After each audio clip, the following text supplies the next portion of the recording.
Ya, kembali di Net Bali, aksi aktor Nicholas Saputra tegur bule yang melintas di trotoar salah satu jalan di Bali viral di media sosial. Nah, ini banjir pujian netizen, tapi di Bali ini memang banyak banget bule-bule yang lewat trotoar.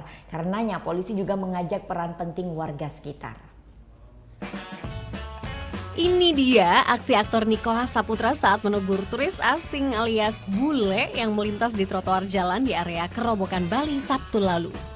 Pemain film Ada Apa Dengan Cinta ini tak mau memberikan jalan untuk si bule. Sempat adu mulut tapi akhirnya si bule pun gunakan jalanan umum untuk lanjutkan perjalanannya. Video yang pertama kali diunggah akun Twitter @derjindar ini langsung viral di media sosial dan diupload ulang oleh ribuan netizen. Tentu saja netizen pun beri pujian pada sang aktor ini. Eits, rupanya trotoar di Bali yang difungsikan untuk pejalan kaki ini memang sering dilewati pengendara motor.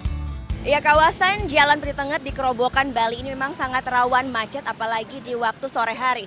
Karena di jalur inilah banyak sekali wisatawan yang melalui jalur ini untuk sampai ke lokasi-lokasi strategis untuk melihat matahari tenggelam di Pulau Dewata Bali. Nah, dari pemantauan kami, besarnya trotoar yang disediakan di kawasan ini hanya sekitar 1 meter saja. Artinya hanya bisa memuat 2 orang dewasa saat berjalan. Apabila ada pemotor yang melalui jalur ini ataupun trotoar ini tentu saja akan sangat mengganggu kenyamanan para pengguna jalan. Kemacetan yang menyebabkan para pemotor nekat memotong jalur tentu mengganggu para wisatawan, termasuk para pemilik toko yang trotoarnya dilintasi pengendara motor ini. Menurut aku sangat mengganggu lewat di sini ya, mengganggu kepada sini toko di sini kepada pengunjung yang dari Australia gitu banyak yang di sini. Mengurai kemacetan jadi langkah yang dilakukan oleh polisi untuk dapat menangani masalah ini. Polisi akui tak hanya warga lokal yang kerap melanggar aturan, wisatawan asing pun lakukan hal sama.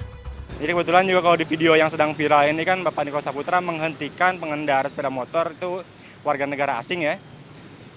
Ya saya pikir juga kalau untuk aturan di luar negeri ya mungkin sama ya, garis besarnya bahwasanya trotoar itu diperuntukannya hanya untuk pejalan kaki. Selain peran polisi, butuh kesadaran dan keberanian warga seperti Nicholas Saputra untuk menegur pengendara motor yang nekat melintasi trotoar dan mengganggu pejalan kaki.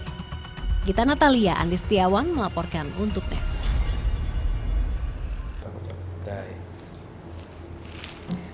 Udah selesai kan nontonnya? Nah, jadi jangan lupa buat like, komen, dan subscribe ya.